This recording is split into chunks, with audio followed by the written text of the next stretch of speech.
Dans cette vidéo, je te montre les principes exacts de Guardiola que j'ai mis en place dans mon business pour le faire scaler à 5 à 10K par mois dans les prochains mois. Manchester City, le club le plus détesté d'Angleterre, zéro trophée marquant pendant des années, et pourtant, il y a 3 ans, ils ont réalisé le quintuplé historique, le plus grand accomplissement de l'histoire du football anglais. Et c'est pas du tout grâce aux joueurs ou grâce à une performance individuelle, c'est une performance collective, certes, mais avec des systèmes rodés, préfaits, bien huilés, qui a permis à cette équipe de remporter tous les matchs de tous les championnats. Et tout a été appliqué à la lettre par Guardiola. Et atteindre le million d'euros de patrimoine personnel pour un entrepreneur, c'est aussi improbable que Manchester City qui fait un quintuplé en une année. Je vais te montrer les 3 principes exacts.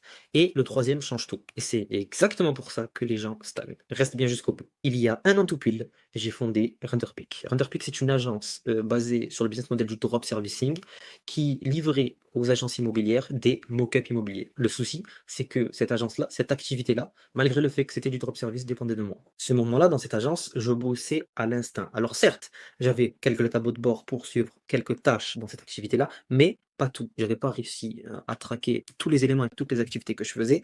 Et on va dire que ça m'a freiné dans ma croissance. Et j'ai vu le résultat de cette agence-là, c'est que si demain j'arrêtais de prospecter pour chercher des clients, forcément, toute l'activité s'arrête. Et malheureusement, j'ai réalisé que je suis indispensable à mon agence. Et c'est là précisément l'erreur et que tout s'arrête. Et c'est exactement le jour de cette finale de Champions League où j'ai vu Manchester City gagner l'Inter de Milan que j'ai tout compris.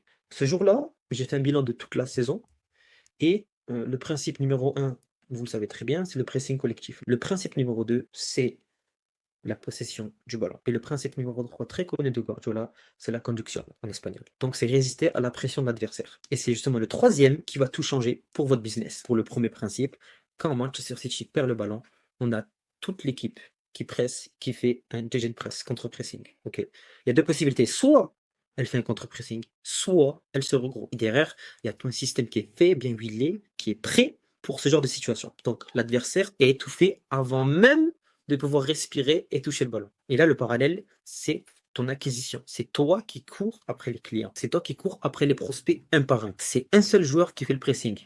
Tu ne peux pas récupérer le ballon. Tu ne peux pas récupérer des prospects facilement. Un système d'acquisition, c'est chaque point de contact qui fait son travail sans toi. Le contenu attire, les DM qualifient, le Calendly convertit. Tu perds un lead, le système le rattrape. Tu dors, le système tourne toujours. Le deuxième principe très connu dans le monde du football, c'est la possession de